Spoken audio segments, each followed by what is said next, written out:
There are a lot of things I don't understand about this world. A lot of things that don't make sense to me or I simply can't make sense of. I don't exactly have a philosophical outlook on the universe, what our purpose is and all that, but what I saw that night left me asking questions I never thought I'd want to ask. I've seen a lot of things as an Uber driver, questionable things, even. That's just a part of the job description. It's an interesting experience, to say the least. But hey, it puts food on the table. I have 2 kids that I need to take care of and their father is no longer in the picture. I'm rarely ever home because I'm constantly working to make ends meet. I work as a teacher during the day and would drive for Uber as soon as the school day ended. I try to accept as many rides as I can for as long as I can. I wish I never accepted that last ride. It was around 10 p.m. when I got the notification for a booking. The drop-off location struck me as odd, but I didn't think much of it at the time. It was quite a ways from the city and I didn't think people even lived in that area. The fare was a considerably large amount, so I decided I could make this my last ride and get home a bit earlier than usual. I was just by the pickup location, so I was able to get there in under 5 minutes. A tall, slender woman settled herself in the back seat. She was gorgeous, short brown hair, impossibly perfect bone structure, and the brightest green eyes I'd ever seen on a human being. She looked to be in her mid-20s. I greeted the woman as she entered the car. "Good evening. Lauren, right? Yes. And you, dear? Yasmin, yes." She asked me in a tone that sounded far beyond her years. "I'm sorry. Your name, dear?" My passengers rarely asked me for my name. They usually just got in and stared at their phones for the entire ride. I guess she was just trying to be nice and make conversation. "Yes, it's nice to meet you." "Likewise, Yasmin," she responded. It was quiet for a few minutes as we drove to our destination. She spoke up again a few times and asked me about my life, what I did for a living, my family, my hobbies, and more. Then she asked me about my kids. "Is your husband watching them right now?" No. My cousin babysits them until I get home. She's nocturnal, so she doesn't mind the late nights." How nice of her. I was starting to get a strange feeling about Lauren. It was odd to me that she was asking me about my kids in the way that she was. My passengers didn't normally talk to me, and when they did, they would mostly talk about themselves. Then again, I could have just been overthinking that, or it was from the burrito I had that morning. Grumbling. Definitely the burrito. As I started to feel more uncomfortable with my bowel situation, I checked the map to see if there were any gas stations near the drop-off location. I couldn't find any, which was unsurprising. There was no way I could hold it until I got back to the city. Grumbling. As much as Lauren creeped me out, I couldn't just shit my pants, so I mustered up all my courage and asked her, Lauren, this might be an extremely unusual request, but would it be alright if I used your restroom?" "Of course, dear, that would be no problem at all," she replied.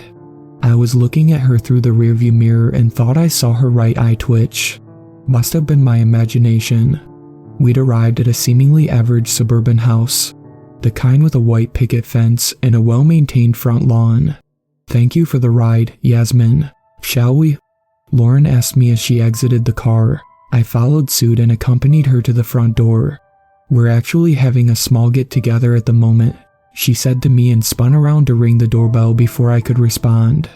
A younger woman had answered the door, again very attractive. Man, what do these people eat? She had similar features to Lauren, which led me to believe they were sisters. They had the same brown hair and green eyes. "Oh, hello," the young woman greeted us. "Rose, this is Yasmin. She's here to use our restroom," Lauren explained. "Yasmin, this is Rose, my younger sister. It's nice to meet you." "Sorry for the intrusion," I apologized. "No apologies necessary, dear. Come, let me show you the way," Rose said as she took my hand and led me inside. "We're actually having a small get-together at the moment." That was scary. The way they spoke was nearly identical. Rose even said the exact same thing Lauren did. And the way Rose called me dear when I was probably a decade older than her. When we went through the dining room, I saw their small get-together. There were at least 10 other people in the dining room. They all had the same brown hair and bright green eyes. Even if they were all related, it was strange how even the shade of brown and green remained consistent. I felt a chill run down my spine, the way they were all just sitting there, staring at the food in front of them. Perhaps they had been waiting for Lauren to arrive, but it was still a disturbing sight to see. I couldn't help but breathe a sigh of relief when we exited the dining room. Partly because, what the fuck, and how I was seriously about to shit myself. Here we are. Please let me know if you require any further assistance. I'll be in the dining room, Rose said as she walked away. Thanks, I called after her. I shut the door and was finally able to relieve myself. I checked my phone to see if I received any messages from my cousin, Samantha. Wednesday 8:13 p.m. Samantha, hey, yes, successfully put the kids to bed. Wednesday 10:47 p.m. Thanks, Sam. I'm just making a quick pit stop and I'll be headed home soon. Samantha, all good, take your time, I'm just watching some TV. Alrighty, I'll call you when I'm on the way. Samantha, okay, stay safe. I pulled my pants back on after cleaning myself and then flushed the toilet. As I washed my hands, I noticed something off about the mirror. It seemed as if it was a part of the wall. That kind of made the alarms in my head go off. I read about this somewhere. I needed to confirm my suspicions, so I placed my finger on the mirror. There was no gap. It was a two-way mirror. I nearly jumped out of my skin when I heard a knock on the door. Yasmin, is everything alright in there? I heard Rose ask me from the other side of the door. Yeah, sorry, be out in a sec, I told her. I looked away so that my back was facing the mirror and shot Samantha a text message. I told her to call me if I didn't get to call her first within the next 15 minutes. I put my phone back in my pocket and walked out into the hallway where Rose was waiting. We were wondering if you would like to join us. She smiled at me. It was unsettling, as if she was up to something. It was like I could almost see it in her eyes. Something behind them that I couldn't explain. I felt conflicted, like I wanted to get the hell out of there, but I was also extremely curious. No, I shouldn't. I have to get home, it's getting late, I replied. It'll just be for a bit, she said as she took my hand once again and led me toward the dining room.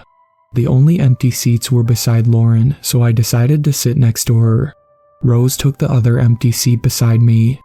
I noticed a huge painting on the wall from across us. It was a painting of a handsome man with chestnut brown hair and eyes like evergreens in a forest. He looked inviting, warm, almost like a familiar face in a room full of strangers, which was impossible since I'd never met him before. I just felt comfortable. I decided to ask about the man. Who's the guy in the painting? Oh, that's Father, Lauren answered eagerly. I can, see the resemblance, I said awkwardly. You're too kind, dear. Isn't she just lovely? Everyone in the room nodded along and agreed with Lauren. Some of them even decided to throw in their own compliments. I was confused because my statement was fairly neutral. You should eat, dear, don't let the food get cold, the man who sat across me suggested. I looked at the plate in front of me. It was a relatively normal meal. Mashed potatoes, roast chicken, and some steamed veggies. I looked at everyone else's plates and realized that they had been untouched. What about you guys? Aren't you gonna eat too? I asked hesitantly. Yes, of course, but we believe the guests should do the honor of starting us off, another man stated. I took my fork and picked up a piece of chicken, but my phone rang, saved by the bell. I'm sorry, let me just take this phone call. You guys can eat ahead, I said as I started to get up. That won't be necessary, dear. We don't mind if you take the call here. Rose took my hand and gently pulled me to sit back down. Right, okay, I muttered, then proceeded to answer Sam's phone call. Samantha, what's wrong? Where are you? It's getting late. Hey, Sam, I'm so sorry, I might be home later than expected. Do you think you could stay a bit longer? Samantha, Yaz, are you okay? You told me to call you in 15 minutes. No, it's alright. Make sure you put the lasagna in the fridge. Samantha, Yasmin. I hung up the phone and looked around. Everyone stayed silent as they watched me with their emerald eyes. Lasagna in the fridge was our code for trouble. I silently prayed that she had gotten that. You're such a good mother, Yasmin, Lauren remarked. Everybody else agreed and started fawning over me. Thank you was all I could say in return. I decided to focus on my food instead. I took a bite of the unassuming mashed potatoes and was pleasantly surprised. It was just the way I liked it. Creamy and buttery with a few chunks in each bite. Wow, this is great, I blurted out without meaning to. Of course, dear, this is Father's recipe. Everything he does is absolutely great, Rose said proudly. Yes, Father does no wrong, the man across me agreed. I decided to try the chicken next. I could see why they liked this Father guy so much. He had some really good recipes. I ended up eating everything on my plate.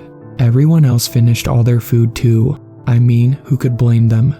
Thank you so much for the lovely meal. I enjoyed it, but I really do have to get home to my kids now, I announced. I hope you still have room for dessert, Lauren said as she entered the dining room holding a covered round plate. I didn't even notice her leave the room. I must have really enjoyed that meal. There was a voice in my head that kept trying to remind me that I really needed to get home, to get to my kids, to get away from this place. But once Lauren revealed the cake, all I wanted to do was eat it. And that terrified me. That fear went away as soon as I dug into my slice of cake. It was divine. I must have finished the whole thing in one bite. It was literally the perfect chocolate cake. Each layer was moist, yet still retained its fluffiness, and the chocolate ganache was to die for. It's getting late, dear. Maybe you should stay the night, Rose suggested. No, I needed to get away from this place and whatever the hell was going on here. I had to take my kids to school in the morning. Sam was waiting for me. She probably wanted to go home too. That sounds like an absolutely great idea, dear, I responded. I had no idea why I said that. Rose's smile turned sinister as if all the grace and innocence had left her face. Like she had a mask on the entire time and had finally revealed what was underneath. Her voice remained sweet when she said, I'm sure Father would think the same way as well. She led me to the guest bedroom and said goodnight to me, that she would see me in the morning, all the while having that menacing grin on her face. Once she shut the door, something snapped in me as if I had just woken up. I checked my phone and saw that I had a dozen messages and a few missed calls from Samantha. One of her messages stated that she called the police and that they were on their way. I sighed in relief. Everything was probably going to be fine. The Uber app had the info of where my last drop-off location was, and the cops were going to arrive any minute. I decided to have a look around the bedroom while waiting.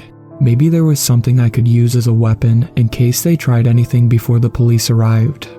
On the wall behind the bed, there was another large painting of the man they called Father. I still felt the same way about him when I saw the first painting. I was almost sad this place was probably going to get busted and shut down or something. I looked at the wall across the bed and there was a mirror that looked to be a part of the wall. Just as I was about to do the two-way mirror test again, I caught a glimpse of my reflection. What I saw made my blood run cold. My eyes, they were turning green.